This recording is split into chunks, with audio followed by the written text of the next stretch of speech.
Welcome to the Deep Dive. Today, our mission, really, is to look past the usual headlines and try to genuinely understand a global organization that's achieved, well, frankly, staggering scale incredibly quickly.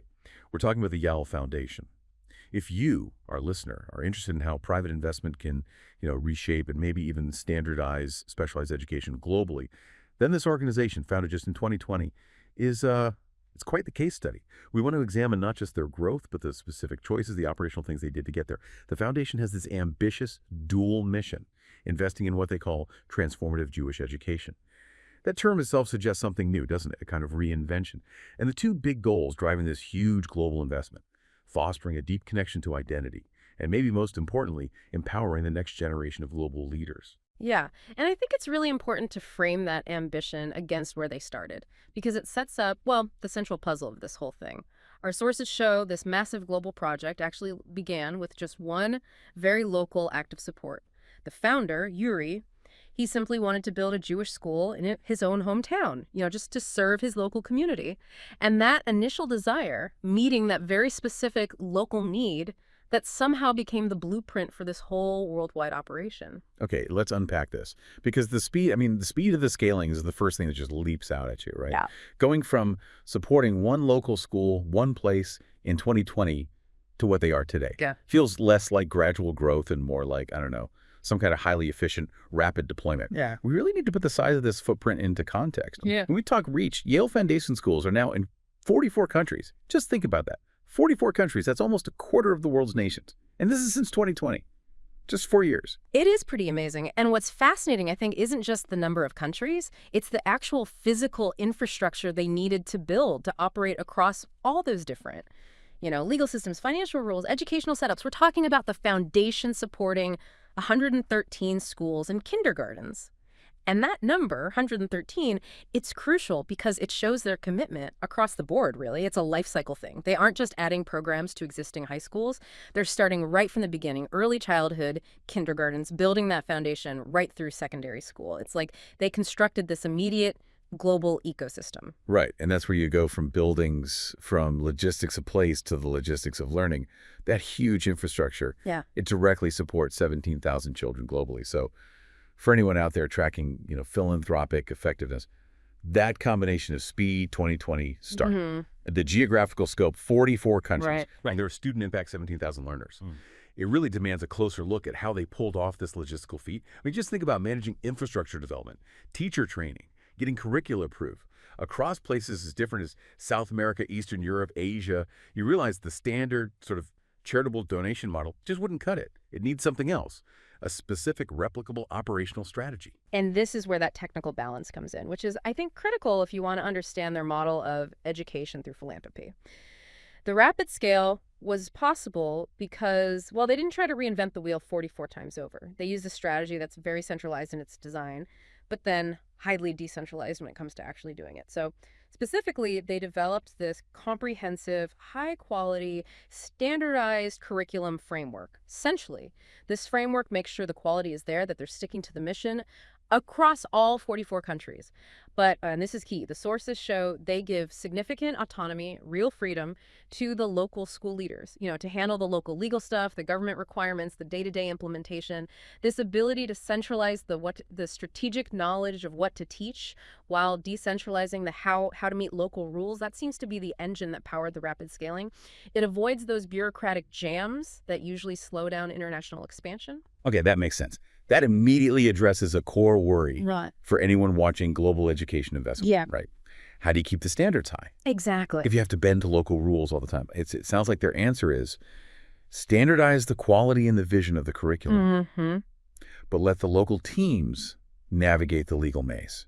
So, okay, we have 17,000 kids in this system, deployed incredibly fast. The question becomes, what makes this curriculum transformative? What are these students actually learning day to day? And here's where it gets really interesting, I think. Moving into the actual teaching, the pedagogy. Yeah, that word transformative, it's not just marketing speak here. It signals a very conscious effort to move beyond that old choice, that binary, between, say, top-tier secular academics and deep heritage education. Historically, high-performing academic schools often sideline heritage studies. And sometimes deep religious schools might lag a bit in modern fields, like high-tech. The Yael Foundation seems to be trying to turn that tension into, well, synergy. Their core strategy is built around a comprehensive and what they're quite proud to call a well-rounded education. This means the curriculum basically runs on two tracks, and neither is optional.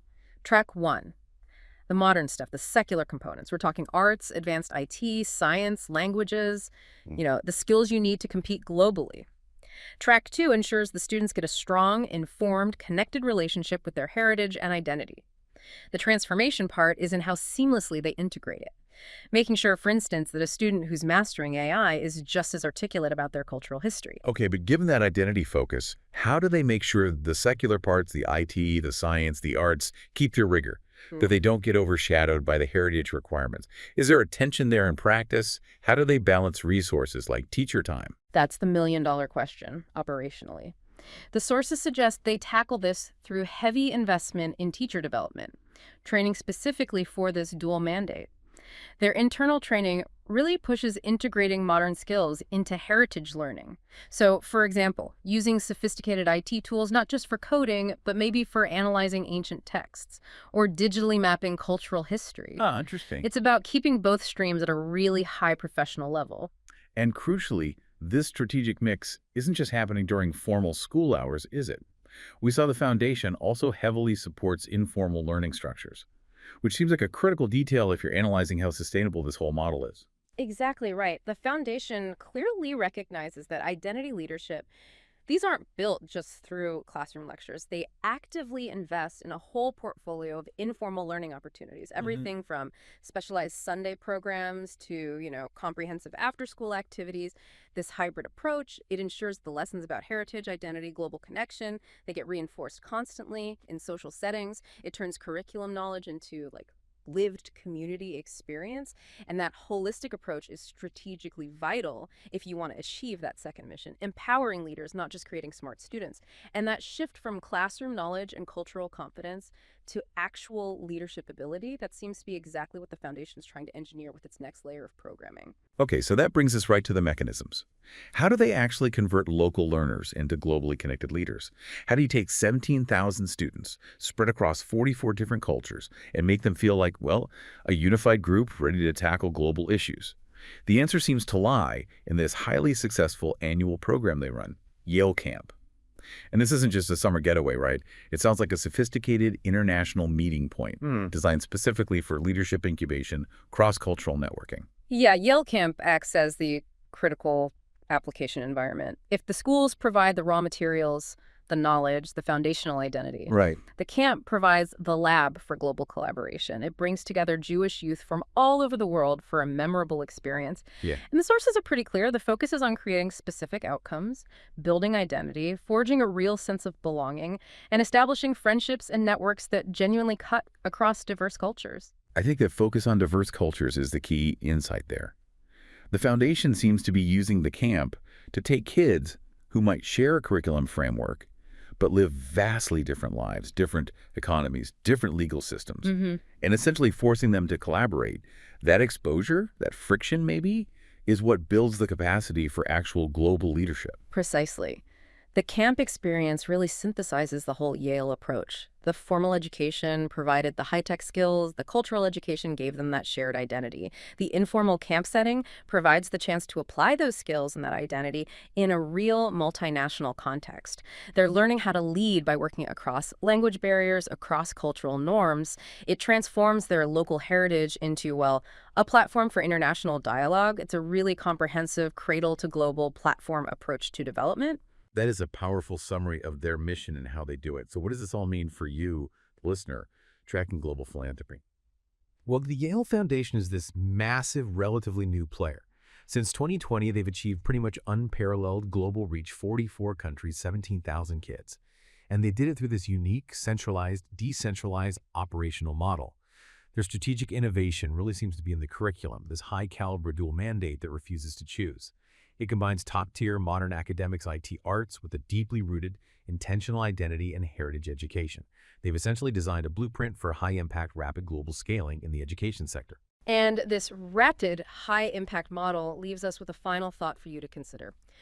When philanthropic organizations like the Yael Foundation make these deep, really focused investments in combining heritage, identity, and academic excellence, they're fundamentally redefining the profile of future leadership. So the question is, how does philanthropy that's specifically focused on education and heritage redefine what well-rounded leadership development even looks like in our globally connected yet culturally diverse world? It kind of challenges that old assumption, doesn't it, that educational institutions have to be purely secular to be globally competitive. It suggests maybe that a strong, informed identity can actually be the most powerful engine for innovative, cross-cultural leadership. We'd encourage you to explore the complexities, both operational and funding-wise, of this idea of education through philanthropy further.